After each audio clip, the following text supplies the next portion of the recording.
कुमार की अध्यक्षता में साल की पहली कैबिनेट की बैठक, कई महत्वपूर्ण एजेंडों पर लग सकती है मुहर।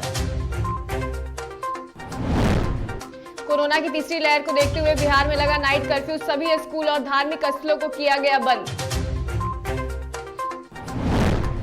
राजधानी पटना बना कोरोना का हॉटस्पॉट, एनएमसीएच में फिर मिले 59 डॉक्टर और मेडिकल स्टूडेंट कोरोना पॉजिटिव, आंकड़ा पहुंचा 227। बिहार में सर्द हवाओं ने बढ़ाई कनकनी, कई जिलों में न्यूनतम तापमान में लगातार गिरावट दर्ज। और आज पंजाब दौरे पर पीएम मोदी, किसान आंदोलन खत्म होने के बाद पीएम का पहला दौरा, फिरोजपुर में करेंगे चुनावी रैली।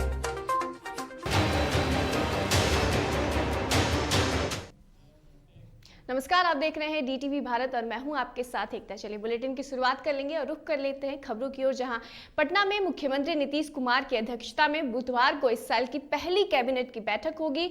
वहीं इस बैठक में मुख्य सचिवालय स्थित सभागार में सुबह 11:30 बजे होगी, जिसमें कई महत्वपूर्ण एजेंडों पर मुहर लगेगी।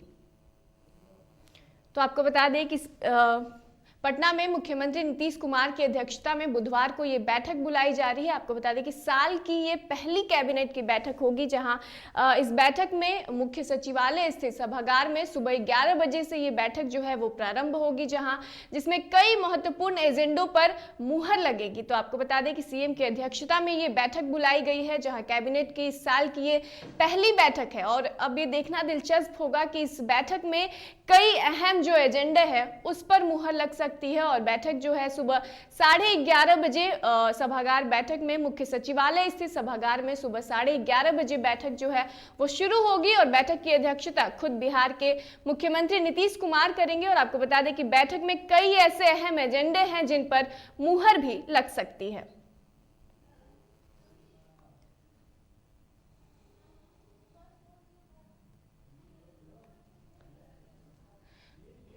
तो आपको बता दें कि सीएम की अध्यक्षता में आज ये कैबिनेट की इस साल की पहली बैठक होने वाली है, जिस बैठक में कई ऐसे एजेंडे हैं जिन पर मुहर लग सकती है। और ये बैठक सुबह 11:30 बजे प्रारंभ होगी, जहां बिहार के मुख्यमंत्री नीतीश कुमार की अध्यक्षता में ये बैठक होने वाली है। वहीं बैठक जो है इस साल की पहली कैबिनेट की बैठक है और सभी की नजरें जो है इस बैठक पर बनी हुई है, क्योंकि बैठक में कई अहम एजेंडों पर जो है उस पर मुहर लग सकता है। और खुद बिहार के मुख्यमंत्री नीतीश कुमार की अध्यक्षता में ये बैठक बुलाई जा रही है, जो सुबह 11:30 बजे से बैठक जो है वो शुरू होगा।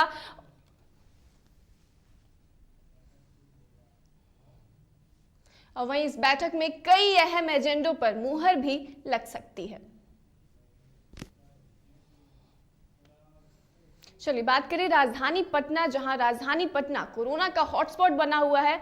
तो आपको यहां पे एक रुक कर लेते हैं एक बड़ी खबर से। तो इस वक्त एक बड़ी खबर सामने आ रही है, जहां राजधानी पटना कोरोना का हॉटस्पॉट बना हुआ है, जहां एनएमसीएच में 59 डॉक्टर और मेडिकल स्टूडेंट कोरोना पॉजिटिव पाए गए हैं। तो ये बड़ी खबर आपको बता रहे हैं, जहां अब तक 227 डॉक्टर और मेडिकल स्टूडेंट जो है वो संक्रमित हो चुके हैं। इसके बाद कह सकते हैं कि अस्पताल अधीक्षक डॉक्टर विनोद कुमार ने इसकी पुष्टि की है। और बिहार की राजधानी पटना जो है वो कोरोना का हॉटस्पॉट बन चुका है। ऐसे में पूर्व मुख्यमंत्री जीतन राम मांझी, जेडीयू के राष्ट्रीय अध्यक्ष ललन सिंह सहित कई नेता और आम लोग इसकी चपेट में आ चुके हैं। वहीं सबसे ज्यादा मामले जो है वो नालंदा मेडिकल कॉलेज अस्पताल में से आ रहे हैं। वहीं एनएमसीएच जो है वो मंगलवार को 333 लोगों की जांच की गई, जिसमें 123 लोग जो है नए कोरोना पॉजिटिव पाए गए हैं। और सबसे अहम बात यह है कि 59 डॉक्टर और मेडिकल स्टूडेंट कोरोना पॉजिटिव पाए गए हैं। चलिए इस खबर पर ज्यादा जानकारी के लिए पटना सिटी से हमारे संवाददाता मुकेश फोन लाइन पर जुड़ गए हैं। तो मुकेश, लगातार एनएमसीएच में डॉक्टरों की जो पॉजिटिव की संख्या है वो बढ़ती जा रही है। जी बिल्कुल, जहाँ तक बात की नजदीक और जैसे जैसे कोविड की जांच एनएमसीएच अस्पताल प्रांगण में किया जा रहा है, उस तरीके से डॉक्टर और कर्मचारी और एवं वहाँ के स्टाफ जो है उन पर संख्या ज्यादा बढ़ती जा रही है। कल के अगर मामले की अगर बात करें तो 333 लोगों की जांच की गई, जिसमें से 259 डॉक्टर और नए केस की बात करें तो 123 है। बाहरी अगर बात की केस की बात करें 64 है। कुल 227 लोग वहाँ पे पाए गए थे कोरोना पॉजिटिव। लेकिन जिस तरह से मामला बढ़ते जा रहा है, प्रशासन को चाहिए एक अस्पताल प्रशासन को एक पूरी तरह से व्यवस्था करने के लिए। लेकिन जहाँ तक बात की जाए तो अधीक्षक के साथ से कहा है कि जितने केसेस नए आ रहे हैं वो सारे सारे की व्यवस्था उन्होंने कर चुकी है। अगर कोई अगर पेशेंट भर्ती भी होते हैं तो सारी बेड की व्यवस्था, क्योंकि 800 बेड इस वक्त तैयार किया गया है। जी मुकेश, एनएमसीएच में 64 मरीज जो है वो भी कोरोना पॉजिटिव पाए गए हैं। जी बिल्कुल, जहाँ मैंने बताया कि इस वक्त पूरी व्यवस्था की गई है, क्योंकि 800 बेड कल मैंने बात किया था तो 800 बेड की पूरी व्यवस्था तैयारी कर चुकी गई है। जो भी मरीजों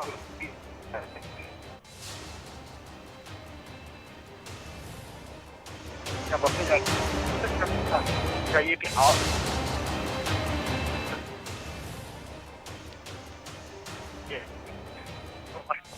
चलिए बहुत बहुत शुक्रिया मुकेश तमाम जानकारी के लिए। तो एनएमसीएच में लगातार मरीजों और डॉक्टरों की पॉजिटिव संक्रमित होने की संख्या जो है वो बढ़ती जा रही है। आपको बता दें कि 333 लोगों की जांच हुई है, जिसमें 123 लोग नए कोरोना पॉजिटिव पाए गए हैं। और सबसे अहम बात यह है कि 59 डॉक्टर और मेडिकल स्टूडेंट जो है वो भी कोरोना पॉजिटिव पाए गए हैं। वहीं अन्य 64 बाहरी मरीजों की संख्या है।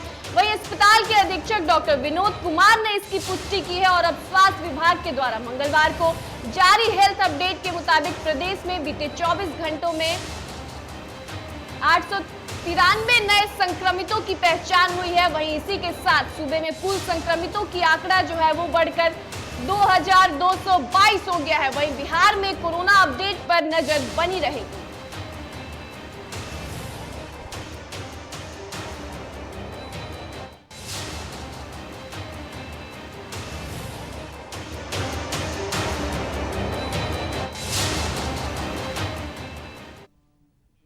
वहीं बिहार में तेजी से बढ़ते कोरोना संक्रमण की रोकथाम को लेकर सीएम नीतीश कुमार की अध्यक्षता में क्राइसिस मैनेजमेंट की ग्रुप की मीटिंग खत्म हो गई। वहीं सरकार ने प्रदेश में नाइट कर्फ्यू करने का ऐलान किया है। वहीं सरकार द्वारा जारी पाबंदियां जो है वो 6 जनवरी से 21 जनवरी तक लागू रहेगी, जहां सभी कार्यालय और गैर सरकारी कार्यालय जो है वो 50% उपस्थिति के साथ खुलेंगे। वहीं सभी दुकानें और प्रतिष्ठान जो है सुबह 8 बजे से रात्रि 10 बजे तक ही खुले रहेंगे। वहीं प्री स्कूल से लेकर 8वीं कक्षा के विद्यालय और कोचिंग स्थान भी बंद रहेंगे। वहीं ऑनलाइन शिक्षण दिया जा सकेगा।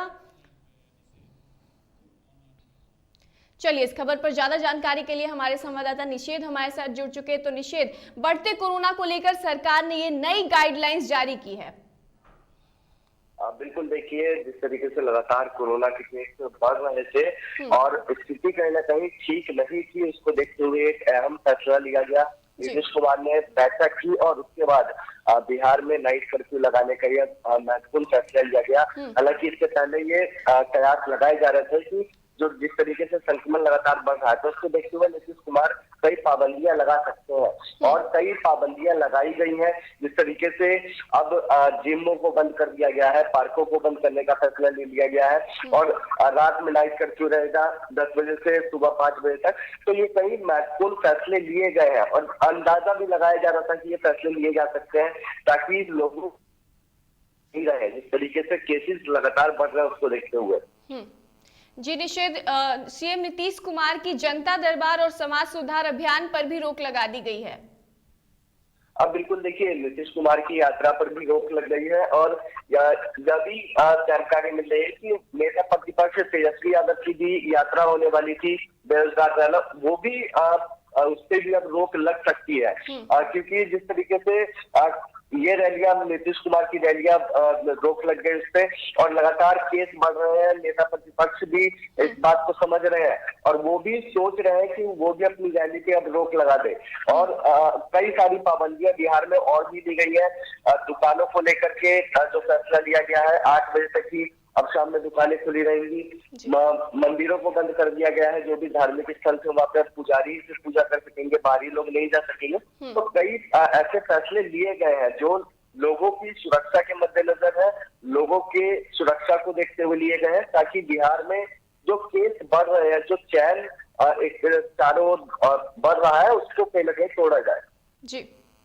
जी निषेध, चलिए बहुत बहुत शुक्रिया तमाम जानकारी के लिए। तो सरकार के द्वारा ये नई गाइडलाइंस जारी की है। कोरोना के बढ़ते मामले को देखते हुए बिहार में नाइट कर्फ्यू का ऐलान किया गया है और कई ऐसे गाइडलाइंस जारी किए गए हैं जिसको सख्ती से पालन करने के आदेश भी दिए गए हैं। बीजेपी के पूर्व एमएलसी टुन्ना पांडे ने नेता प्रतिपक्ष तेजस्वी यादव से मुलाकात की। वहीं इस दौरान उन्होंने सीएम नीतीश कुमार पर जोरदार हमला बोला। दरअसल टुन्ना पांडे ने कहा कि सीएम नीतीश की बीजेपी नहीं सुनती, बस उन्हें कुर्सी की पड़ी है, इसलिए वो इतना सुनने के बावजूद भी सीएम की कुर्सी पर बैठे हैं। उनकी नैतिकता खत्म हो चुकी है। नीतीश कुमार के पास नैतिकता बची कहाँ है? 3 नंबर की पार्टी है ना, पूरे बिहार के लोग जानता है। घर घर दारू उन्होंने बिकवाया ना, बिकवा दिया। और बीजेपी उनकी एक बात को नहीं मानती है। उनकी कितना छीछा लेदर हो रही है, लेकिन वो कुर्सी नहीं छोड़ रहे हैं। उनको ये बात को सोचना चाहिए। हमको याद है नीतीश कुमार, वो नीतीश कुमार थे 2014। बात करें बक्सर की, जहां बक्सर के नगर थाना क्षेत्र के शांति नगर चीनी मिल इलाके में मामूली विवाद को लेकर हुए मारपीट का सीसीटीवी फुटेज जो है वो सामने आ गया है। जहां घटना में स्थानीय युवकों द्वारा पूर्व सैनिक के साथ मारपीट किए जाने की बातें सामने आई थी, जिसमें पूर्व सैनिक सुरेंद्र सिंह का सर फट गया था और बाद में पूर्व सैनिक के द्वारा नगर थाने में आरोपियों के विरुद्ध प्राथमिक दर्ज कराकर पुलिस से कार्रवाई की मांग की गई थी। हालांकि उस समय तत्काल कार्रवाई करते हुए पुलिस ने एक आरोपी को हिरासत में लिया था, लेकिन पुलिस की तरफ से जो कार्रवाई होनी चाहिए उससे वह संतुष्ट नहीं है और पीड़ित ने आरोपियों को जल्द से जल्द गिरफ्तार कर जिले में एसपी से कार्रवाई करने का अनुरोध किया है। जो भी सामने जो इन लोगों के साथ में हैं, बगल वाले चीनी मिल के जितने हैं सभी डरे रहते हैं। कोई इन लोगों से विवाद के इन लोगों के बारे में बोलना ही नहीं चाहता है, इतने डरे हुए हैं। कोई डर से इन लोगों को गवाही भी नहीं दे रहा है। पुलिस अभी कहाँ, पुलिस को अभी तक मेरे समझ से किसी को पकड़ के नहीं ले। एक जो जिसका था वहीं गया उसी दिन, इसके बाद कोई नहीं पकड़ा गया। बात करें सुपौल की, जहां सुपौल से एक सनसनीखेज मामला सामने आया है, जहां पति ने अपने गर्भवती पत्नी और 3 साल के बेटे को पलंग से बांधकर जिंदा जलाकर मार डाला है। वहीं मृत महिला के परिजनों के अनुसार पति और उसकी बहन ने मिलकर दोनों को जिंदा जला दिया है। वहीं इस घटना के बाद आरोपी और उसकी बहन फरार बताए जा रहे हैं।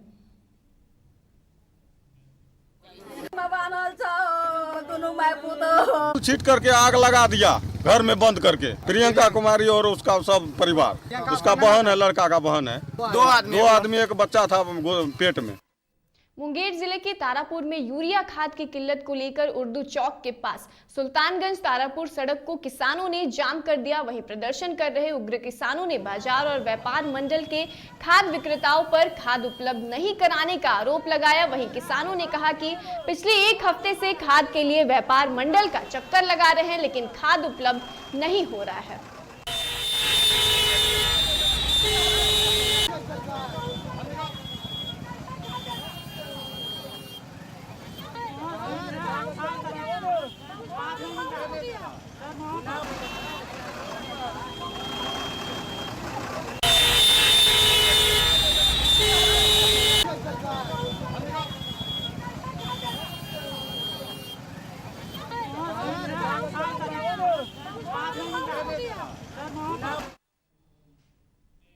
बात करें मौसम संबंधी खबर की, जहां बिहार में मौसम इन दिनों शुष्क बना हुआ है और सर्दी का सितम बढ़ते जा रहा है। वहीं ठंड की वजह से लोग कनकनी का एहसास कर रहे हैं। जहां बिहार के कई जिलों में न्यूनतम तापमान में लगातार गिरावट दर्ज की जा रही है। वहीं सबसे ज्यादा असर कोहरे से के कहर को देखने को मिल रहा है। वहीं मौसम विभाग पटना के वैज्ञानिकों ने जानकारी दी है कि पूर्वानुमान के अनुसार राज्य के न्यूनतम तापमान में अगले 2 से 3 दिन तक कोई विशेष परिवर्तन नहीं होगा। उसके बाद राज्य में आंशिक बादल का प्रभाव बढ़ेगा, जिसके कारण रात के तापमान में 2 से 3 डिग्री सेल्सियस की वृद्धि देखी जा सकती है। तो आपको बता दें कि लगातार बिहार समेत सभी राज्यों में जो है ठंड का तापमान जो है उसमें लगातार गिरावट दर्ज की जा रही है और मौसम वैज्ञानिकों ने कहा है कि अभी 2-3 दिनों तक लगातार तापमान में जो है वो गिरावट दर्ज की जाएगी। ऐसे में सबसे ज्यादा परेशानी जो हो रही है वो कोहरे की वजह से हो रही है। आपको बता दें कि यातायात में भी कोहरे की वजह से कई सारी परेशानियां देखने को मिल रही है और लगातार मौसम विभाग ये चेतावनी भी दे रही है कि अगर बहुत जरूरी हो तभी घर से बाहर निकले, क्योंकि जिस तरीके से ठंड बढ़ रही है उस तरीके से काफी ज्यादा जो है मौसम शुष्क बना हुआ है और लगातार तापमान में गिरावट जो है वो दर्ज की जा रही है। आपको बता दें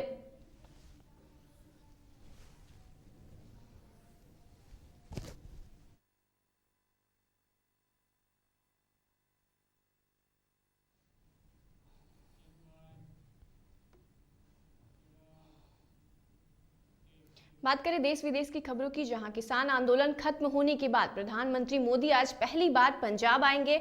वह फिरोजपुर में पीजीआई के सैटेलाइट सेंटर समेत 42,750 करोड़ रुपए के प्रोजेक्टों का उद्घाटन करेंगे। वहीं इसके बाद फिरोजपुर में ही चुनावी रैली को संबोधित करेंगे। वहीं पंजाब में यह भाजपा के चुनाव प्रचार की शुरुआत होगी, जहां भाजपा के पंजाब चुनाव प्रभारी केंद्रीय मंत्री गजेंद्र शेखावत की अगुवाई में पिछले कई दिनों से रैली की तैयारियां चल रही है। वहीं पूर्व सीएम कैप्टन अमरिंदर सिंह भी पीएम मोदी के साथ स्टेज पर दिखेंगे।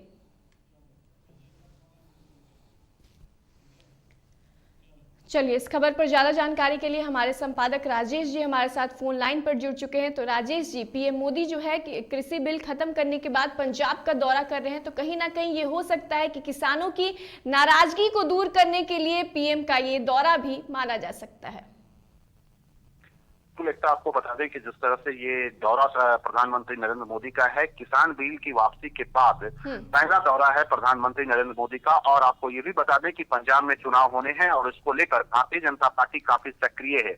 और जिस वक्त ये किसान बिल वापस लिया गया था, उस वक्त भी ये बातें जोरों पर थी और ये चर्चा जोरों पर थी कि किसान बिल इसलिए वापस लिया गया है क्योंकि पंजाब में चुनाव है। पंजाब समेत 5 स्टेट में चुनाव होने हैं। अब तक वो उत्तर प्रदेश और कल वो मणिपुर में थे और आज वो पंजाब दौरे पर पहुंचे हैं। पंजाब दौरे पर उनकी पूरी कोशिश रहेगी जो किसान की नाराजगी है। हाल के दिनों देखा 1 साल तक किसान धरना पर बैठे रहे, प्रदर्शन करते रहे और उसके बाद आखिरकार प्रधानमंत्री को झुकना पड़ा, केंद्र सरकार को झुकना पड़ा और किसान बिल को वापस लेना पड़ा। लेकिन उसके बावजूद भी किसानों की नाराजगी अभी भी बरकरार है। उसको लेकर प्रधानमंत्री इस रैली के जरिए ये बताने की कोशिश करेंगे कि किसान के हित में ये केंद्र सरकार है और अगर पंजाब की जनता ने, पंजाब के किसानों ने अगर भारतीय जनता पार्टी को समर्थन किया तो किसान के हित में फैसले लिए जाएंगे। तो ये कोशिश प्रधानमंत्री की होगी कि इस रैली के जरिए किसानों में जो नाराजगी है, पंजाब की जनता में जो नाराजगी है, उस नाराजगी को पाटा जाए और ताकि विधानसभा चुनाव में एक बेहतर प्रदर्शन बीजेपी करे। देखिए, इससे पहले आपको बता दें जब अकाली दल के साथ भारतीय जनता पार्टी का गठबंधन था, उस वक्त प्रकाश सिंह बादल वहां के सीएम हुआ करते थे और भारतीय जनता पार्टी साथ में थी। लेकिन जैसे ही दोनों का गठबंधन टूटा, उसके बाद भारतीय जनता पार्टी विपक्ष में आ गई है। तो बीजेपी हर हाल में चाहेगी कि वहां पर सत्ता हासिल की जाए और यही वजह है कि कैप्टन अमरिंदर सिंह जो कि कांग्रेस के लीडर हुआ करते थे, जब कांग्रेस से अलग हुए उन्होंने अपना एक संगठन बनाया और उसके बाद भारतीय जनता पार्टी के जो नेता हैं आपके अमित शाह से उनकी कई बार मीटिंग भी हो चुकी है और कहा यह भी जा रहा है कि ये दोनों साथ मिलकर चुनाव लड़ेंगे। वैसे में एक कोशिश है भारतीय जनता पार्टी की और प्रधानमंत्री नरेंद्र मोदी की कि पंजाब में जो सत्ता उनके हाथ से गई है उसे एक बार पुनः वापस किया जाए। तो ये तमाम ऐसे एजेंडे हैं, तमाम ऐसी बातें हैं जो फोकस में रहेगा प्रधानमंत्री के इस रैली में। और प्रधानमंत्री जब भाषण दे रहे होंगे तो ये तमाम ऐसे सवाल जनता के बीच में वो रखेंगे और जनता को विश्वास में लेने की कोशिश करेंगे एकता की पंजाब की जो जनता है उन्हें वोट करे और साथ ही साथ सरकार की जो सत्ता की जो कुर्सी है उस पर बीजेपी को बैठाए। जी राजेश जी, बहुत बहुत शुक्रिया तमाम जानकारी के लिए। तो आपको बता दें कि आज पंजाब दौरे पर पीएम मोदी रहने वाले हैं, जहां फिरोजपुर में अपनी चुनावी रैली का संबोधन करेंगे। वहीं दिल्ली में कोरोना संक्रमण लगातार बढ़ता जा रहा है। यही वजह है कि सरकार इसको काबू करने के लिए कड़े कदम उठा रही है। इसी कड़ी में मंगलवार को दिल्ली में वीकेंड कर्फ्यू लगाने का फैसला लिया गया है। वहीं इस दौरान गैर जरूरी कामों के लिए घर से बाहर निकलने पर रोक होगी। यही नहीं, इसके साथ ही निजी दफ्तरों में अधिकतम 50% के क्षमता के साथ ही लोग काम कर सकेंगे। वहीं मंगलवार को दिल्ली डिजास्टर मैनेजमेंट अथॉरिटी की बैठक में इन फैसलों पर मुहर लगाई गई। वहीं दिल्ली में वीकेंड और नाइट कर्फ्यू को मिलाकर देखें तो दिल्ली में शुक्रवार रात 10 बजे से लेकर सोमवार सुबह 5 बजे तक गैर जरूरी कामों और लोगों के बाहर निकलने पर पाबंदी रहेगी। हुए केसेस को देखते हुए सरकार भी इस बात को लेकर चिंतित है कि यह बहुत तेजी से ना फैले। इसको जितना नियंत्रित किया जा सके, क्योंकि इसकी कोई डायरेक्ट दवाई तो है नहीं, तो इसको जितना हम नियंत्रित कर सकें, इसके बढ़ने की स्पीड को जितना हम नियंत्रित कर सकें, उतना हम इसको ठीक से मैनेज कर सकते हैं। तो इसलिए आज डीडीएमए की बैठक में सरकार ने कुछ फैसले लिए। उसमें सबसे इम्पोर्टेंट है कि दिल्ली में सैटरडे और संडे को यानी वीकेंड्स पर अब कर्फ्यू रहेगा। तो लोगों से अपील है कि कर्फ्यू के दौरान बाहर ना निकलें। बहुत ज़रूरी होने पर हॉस्पिटल या कोई बहुत एसेंशियल ज़रूरत पर ही बाहर निकलें, लेकिन सैटरडे संडे को कर्फ्यू का पालन करें, घर में रहें, वर्क फ्रॉम होम करें या परिवार के साथ बैठें। दूसरा, केसेस ना बढ़ें, इसलिए ये भी फैसला लिया गया कि जितने भी गवर्नमेंट ऑफिसेज हैं उनमें एसेंशियल सर्विस वाले ऑफिसेज को छोड़कर सबको अभी दफ्तर आने से मना किया जाएगा और केवल ऑनलाइन या वर्क फ्रॉम होम कराया जाएगा। तो गवर्नमेंट चलिए अभी के इस बुलेटिन में बस इतना ही। मुझे दीजिए इजाजत और आप देखते रहिए DTV भारत। नमस्कार।